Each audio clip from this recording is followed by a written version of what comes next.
Today, this fourth Sunday of Advent, the readings propose to us kind of two very different characters, and they're even connected by the readings themselves. On the one hand, we have Ahaz, this king of Israel, of Judah really, and we have, on the other hand, Joseph, right? And if the gospel didn't cite Isaiah, you would say, why would you ever put these two people together, right? Because they're about as different as they can be. The only thing they have in common is that they're both sons of David. But, Joseph is a whole heck of a lot less important, right, than Ahaz was. Because Ahaz was king, and Joseph is this carpenter from Nazareth. But, the readings very clearly link them together because Matthew cites the very passage that we read in the first reading. So let's take a little bit more of a closer look at these two guys. Who do we have here? Ahaz is, like I said, king of Judah. But he's one of those kings that we read about in the book of Chronicles or the book of Kings that says, and he did what was displeasing in the eyes of the Lord, right? If you read through those books, you hear that over and over again. It's like, oh man, this can't be good, right? And we hear actually from Isaiah, perhaps one of the first come on mans ever recorded in the history, right? Because Ahaz, what did he do? He had shut up the temple of the Lord. He had closed it. And then he had built altars to other gods throughout all of Jerusalem. And so he was not doing what was pleasing in the eyes of the Lord, obviously. But then, on top of that, the Assyrians are coming and they're invading, and it looks bleak for Judah. But the Lord had determined that it wasn't Judah's time yet to fall, so he sends Isaiah, the prophet, to go tell him, don't worry about these guys. I got it taken care of. And he's like, okay, you want a sign? Ask for a sign. Ask me anything. Ask me whatever you want. And Ahaz, who suddenly thinks, oh, I'm talking to a prophet, I have to act pious here. He says, no, I can't tempt the Lord. Don't let me ask for a sign. And Isaiah responds, come on, man. Right? He said, listen, oh, house of David, is it not enough for you to weary my people? Will you also weary my God? Come on, man. Right? You've shut up the temple of the Lord. You're an idolater, and now all of a sudden you want to act so pious? On the other hand, we have Joseph. We have Joseph, this carpenter from Nazareth. How different it is when we look at Joseph and how he acts. Joseph was a righteous man. That from the get-go shows us that we're in a totally different ballgame here. He was a righteous man. And yet he finds himself in this uncomfortable situation. He's betrothed to this woman. He's been faithful to her. And all of a sudden, she's found with child. And you can look at this either in two different ways. I mean, like either Joseph was surprised and like, Mary, what's happened?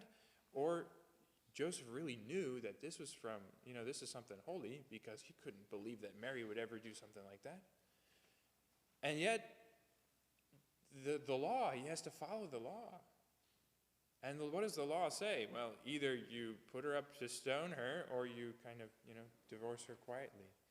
And Joseph, since he was a righteous man, his whole idea, his whole plan, was to do whatever the Lord wants. Whether that be difficult for him or easy, whether that be something that he wants to do or not, that's the number one goal.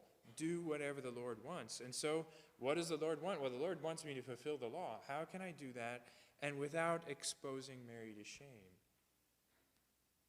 See how different these two people are? One who is just a total self-serving, see how I can get ahead kind of guy, and the other who is whatever the Lord wants is best for me, even if I don't like it. I mean, he was going to marry this girl. He loved her with all his heart. And yet, I have to follow whatever the Lord wants because that's most important. And so in these readings, we see a very clear illustration of what St. Ignatius talks about as the discernment of spirits. The discernment of spirits in our hearts. Because before we even get to saying, where does the Spirit come from? To be able to discern correctly, you have to have Joseph's mentality. You have to say, whatever the Lord wants, that is most important in my life. If you don't have that, you can't discern. It's impossible. Because the only voice in your head you'll hear is your own. Whatever's good for me, whatever I need, and maybe I can just find a way to convince myself that this is what God is really telling me. Right? That's what happens when we try to discern without the first step. So the first step is always, I want to do the will of the Father. Like Christ, right? But so when we don't have that spirit of wanting to do whatever the Lord wants, the Holy Spirit, when he comes to us to tell us a message, what does he tell us? Come on, man. He says, come on, get out of this. Just, stand up and get your act together. That's what the Holy Spirit tells us when we are going from sin to sin, as St. Ignatius would say. He stirs us up. He lights a fire under our seat because he wants us to change our ways. And that's what Ahaz experienced. The Lord came to him through the prophet Isaiah and he said, come on, man, get your act together. When we are like Joseph, when we have the desire to do whatever the Lord wants, when our heart goes towards the Lord, the Holy Spirit comes to us and he motivates us. He says, do not be afraid. You got this because I got your back. Right? And so, when we hear these motions in our heart, when we feel attracted to something that is good and holy, and we know that our heart wants to do whatever the Lord wants, then we can be sure that that's the Holy Spirit. Because we're doing things the right way. Our heart is directed towards the Lord. And the Holy Spirit will come and motivate you and smooth out obstacles. Valleys will be filled in and mountains will be crushed before the Lord who comes.